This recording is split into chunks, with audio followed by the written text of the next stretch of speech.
దెయ్యాలు కూడా చాలా మంది సేవకులను ఏర్పాటు చేసుకుంది, అదే ఎక్కువ చేసింది. దేవుని సేవకులు తక్కువ, 100 మంది సేవకులకు 2 ఉంటారంట, వాళ్ళు 4. దేవునికి స్తోత్రం. పెద్దలు చెప్పారు మాకు ట్రైనింగ్ లో, అయ్యా 100 మంది సేవకులకు 4 ఉంటారయ్యా.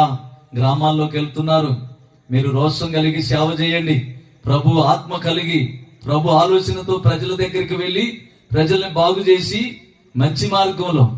మా బోధ ఎలా ఉంటుందంటే, కొలసీలకు రాసిన పత్రిక 1వ అధ్యాయము 18వ వాక్యం, 28వ వాక్యం, ప్రతి మనిషిని క్రీస్తునందు సంపూర్ణిగా చేసి ఆయన ఎదుట నిలవబెట్టవలెనని సమస్త విధములైన జ్ఞానముతో మేము బుద్ధి చెప్పుచు ప్రతి మనుషునికి బోధించుచు ఆయనను ప్రకటించుచున్నాము. సపోర్ట్లు కొట్టండి, ఇది అసలైన బోధ.